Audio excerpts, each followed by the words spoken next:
जय साई राम। नमस्ते भाइयों बहनों बच्चों दोस्तों। आज मैं काफ़ी दिन के बाद वीडियो बना रहा हूँ और आज का टॉपिक जो है कि हाउ टू बाउंस बैक। देखिए, आज से जस्ट एक साल पहले मार्च में जब कोरोना आया तो मैं एक अच्छे कंपनी में मैं एक सीनियर कंसल्टेंट करके था। काफ़ी अच्छा पैकेज था उसमें। तो जब कोरोना वगैरह चालू हो गया तो सबसे पहले अटैक होता है कंसल्टेंट्स के ऊपर। तो कॉस्ट रिडक्शन करना है तो कंसल्टेंट्स को पहले बाहर निकालो। तो कंपनी ने रिक्वेस्ट किया कि सर हम अभी अफोर्ड नहीं कर सकते आपको, तो आपको हम रिलीव करते हैं। मैं एकदम से नीचे आ गया ज़मीन पे और कोरोना के पूरा फेज़ में मैं एक भी रुपया नहीं कमा पाया, जबकि एक्सपेंसेस थे साथ में, खुद के भी एक्सपेंस और फिर अपने माने हुए बच्चों के उनके एजुकेशन के एक्सपेंस वगैरह। तो ये फेज में फिर क्या होने लगा कि थोड़ा सा मेरे को रात रात भर नींद नहीं आने लगी। टेंशन, फ्यूचर का टेंशन, बच्चों का टेंशन, उनका क्या होगा क्या नहीं होगा, वो सब की फिक्र बहुत होने लगी। तो उससे डिप्रेशन आने लगा, उससे मुझे गैस्ट्राइटिस के अटैक्स आने लगे, बहुत ज़्यादा सिकनेस भी होने लगी एंड बहुत ही मैं नेगेटिव स्टेज ऑफ लाइफ में पहुंच गया था।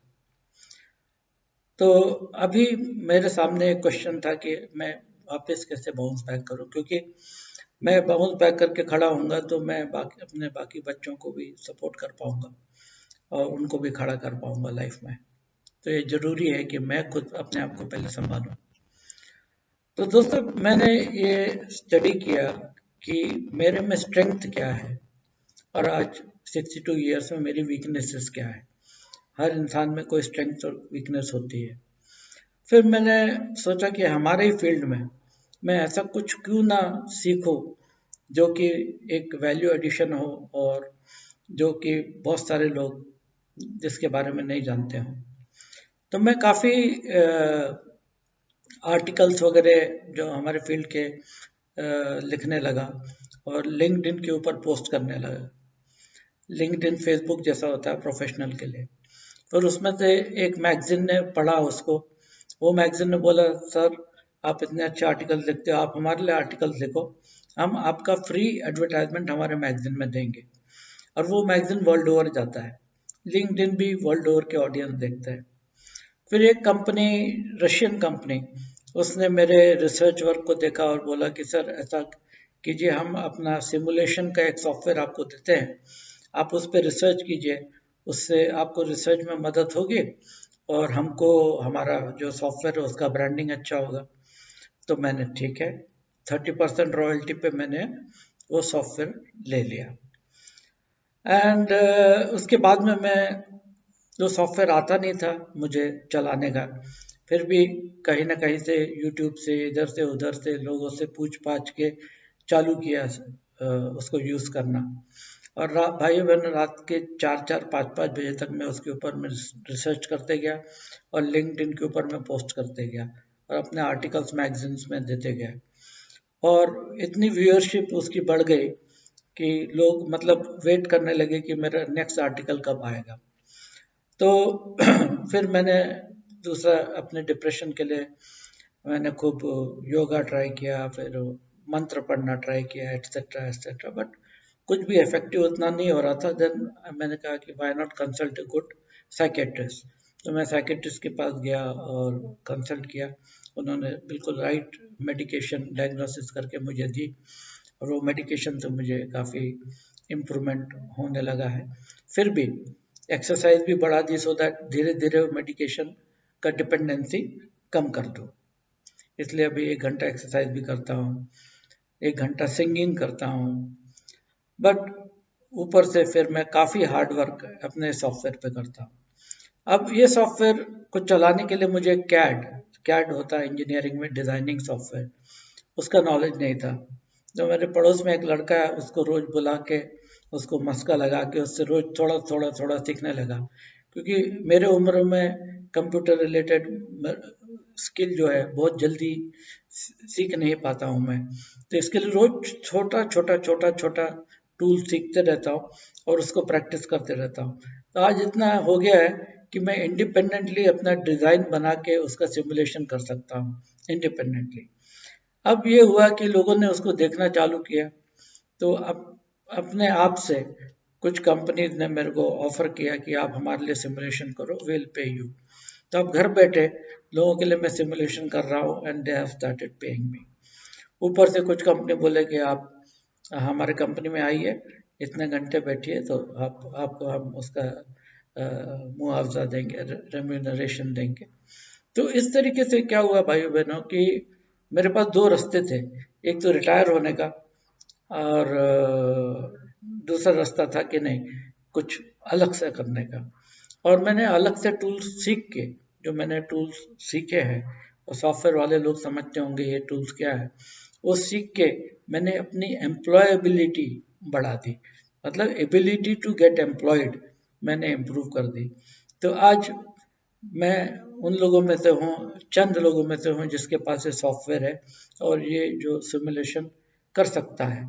इससे कंपनीज को बहुत फ़ायदा होता है, बहुत सेविंग होता है और मेरी भी एम्प्लॉयबिलिटी बढ़ गई है, मेरा भी डिमांड बढ़ गया और जो आदमी ज़मीन पे गिर गया था वो धीरे धीरे अभी उठना चालू हो गया और फीलिंग एक अच्छी आने लगी। दिन भर बिजी रहते हैं, कुछ ना कुछ करते हैं, काम रहा तो काम करते हैं, नहीं तो रिसर्च करते हैं और रिसर्च करके पोस्ट करते रहते हैं। भाई बने, मेरा ये कहने का मतलब है कि देखिए कि आपके बच्चे, आप, कोई उम्र नहीं होती है सीखने की। आपको खुद को नए नए टूल्स टेक्निक सीखने पड़ेंगे। आपको बच्चों को उनका जो टैलेंट है वो टैलेंट ढूंढ के उनको वो स्किल हाथ में देना पड़ेगा। फ्यूचर उसका है जिसके हाथ में कला है।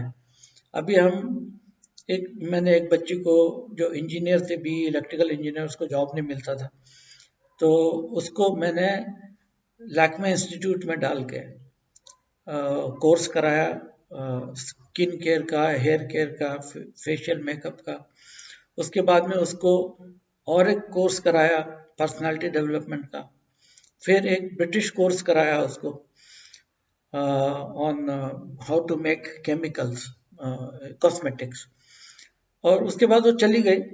अभी वो कॉन्टैक्ट में नहीं है, बट मैंने परसों ही इंटरनेट पे देखा कि उसने अपना एक private limited company firm establish किया है, क्योंकि उसके हाथ में अभी कला आ गई है, टूल टेक्निक्स आ गए। वैसे ही और एक बच्ची को जो खेत में फार्मर थी, उस बच्ची को हमने कैड कैम की ट्रेनिंग देके आज वो इंजीनियर है और अच्छा काम कर रही है। और हमारे ड्राइवर है, उनकी बेटी, हमने सोचा कि इसको क्या क्या कला दिया जाए इसके हाथ में, तो उसको नर्सिंग का कोर्स करा रहे हैं 3 साल का। नर्सिंग भी एक स्किल है, एक आर्ट है, एक कला है। तो फ्यूचर उन लोगों का है भाइयों बहनों, बच्चों, जिनके हाथ में कोई ना कोई कला हो। तो आप ढूंढिए कि आप में किस चीज की कला है और इस कला के ऊपर में आप वर्क कीजिए और अपनी एम्प्लॉयबिलिटी को बढ़ाइए। एक बच्चा है हमारे इसमें फैमिली में, तो वो पढ़ने लिखने में अच्छा नहीं था, तो उसको गिटार बजाना आता था। आज वो इतना बढ़िया गिटारिस्ट है कि आज हजारों बच्चों को वो ट्रेनिंग गिटार सिखाता है और उससे उसने अच्छा घर भी ले लिया है गिटार सिखा सिखा सिखा। तो हाथ में जो यदि इंसान की कला है वो कभी भूखा नहीं मर सकता। तो भाइयों बहनों, अपने बच्चों में और खुद में वो पोटेंशियल ढूंढो कि क्या आप अलग कर सकते हो दुनिया से और क्या आपके स्किल है जिसको आप डेवलप कर सकते हैं सीख के और ट्रेनिंग लेके, कंटिन्यूसली ट्रेनिंग लेके, और सो दैट आपकी वो कला को डिमांड हो और आपको कभी भी किसी के सामने हाथ ना फैलाना पड़े रोजी रोटी के लिए। और कोई भी डिफिकल्ट टाइम आए जैसे कोरोना जैसा, आप वापस बाउंस बैक कर सकते हैं क्योंकि आपके हाथ में कला है। तो इसलिए पूजा पाठ वो तो चलते रहने दीजिए, पर अपना ज़्यादा से ज़्यादा जो वक्त है वो कोई ना कोई आर्ट, कला, drawing, painting, singing, dancing, anything जो आप दूसरों को सिखा सकते हो, जिससे आपको 2 रोटी कमा सकते हो खुद के लिए, उसके ऊपर फोकस कीजिए। आप कभी भूखे नहीं रहेंगे लाइफ में। Thank you very much. God bless you all. Work hard and you will prosper in life. Thank you.